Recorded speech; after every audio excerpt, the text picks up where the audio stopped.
Hello friends, આપનું સ્વાગત છે મારી યુટ્યુબ ચેનલ નિશાસ કિચનમાં.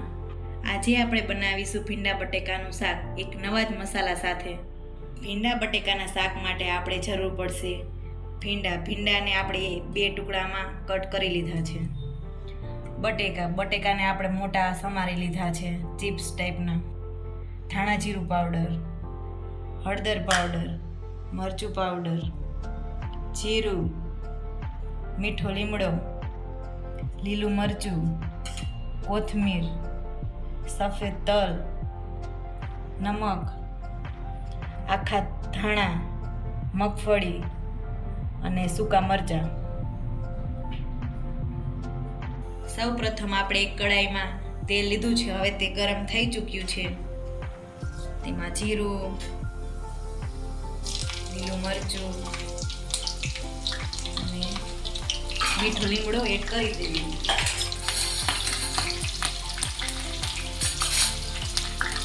હવે તેમાં બટેકા એડ કરી દેવું.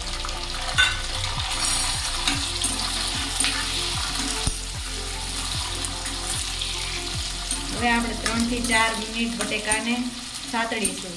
50 થી 60% ચડવા દેવાના છે.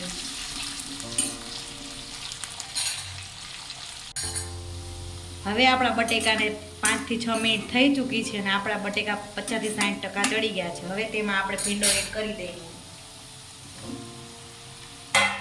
અને આપણે મીઠું પણ અત્યારે એડ નહીં કરીએ અને ઢાંકણું પણ નહીં ઢાંકીએ. જો ઢાંકણું ઢાંકશું ને તો ચીકણું થશે, એટલે ઢાંકણું નહીં ઢાંકવાનું. ભીંડાની ચીકાશ દૂર થઈ જાય પછી જ આપણે મસાલા એડ કરીએ, પછી આપણે ઉપર ઢાંકણું ઢાંકવાનું.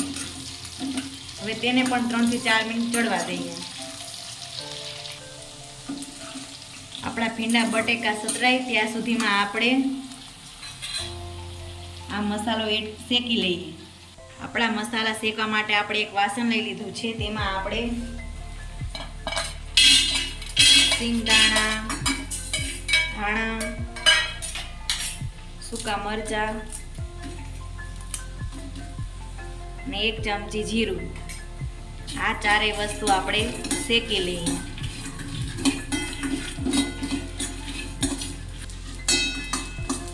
હવે તમે જોઈ શકો છો આપણો મસાલો શેકાઈ ગયો છે.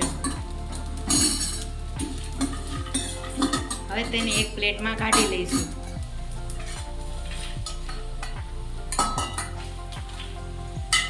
ઠંડુ થાય પછી આપણે મિક્સી જારમાં આને પીસી લઈએ. હવે આપણા ભીંડા બટેકા સતળાઈ ગયા છે. એની ચીકાશ પણ ભીંડાની દૂર થઈ ગઈ છે અને આપણે ચેક કરી લઈએ કે આપણા બટેકા બોઇલ થઈ ગયા છે કે નહીં. તમે જોઈ શકો છો ઇઝી કટ થઈ ગયું છે. આપણા બટેકા બોઇલ થઈ ગયા છે, બફાઈ ગયા છે. હવે તેમાં આપણે મસાલા કરીશું. તેમાં તલ નાખીશું સફેદ. હવે તમે મીઠું એડ કરી શકો છો.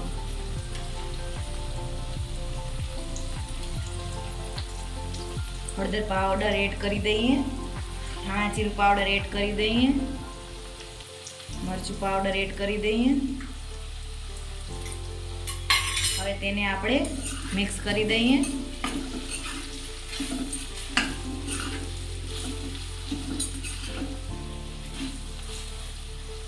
હવે આપણે 2 મિનિટ ઢાંકીને આપણે આ ચડવા દઈએ. ત્યાં સુધીમાં આપણો મસાલો આપણે મિક્સ કરી લઈએ, પીસી લઈએ મિક્સર જારમાં. સૂકા મરચાંના આપણે ડીટિયા કાઢી લીધા છે. હવે આપણે આ મસાલાને અધકચરું પીસી લઈએ.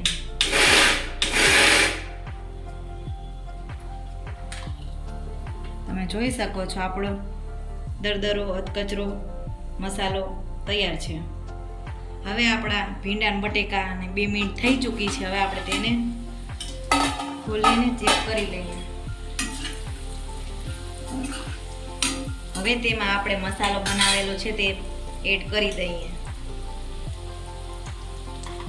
આપણે અત્યારે 3 થી 3.5 ચમચી નાખીએ.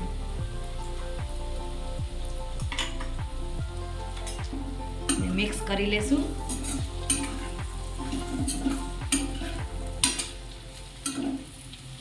હવે ઉપરથી આપણે કોથમીર એડ કરી દઈએ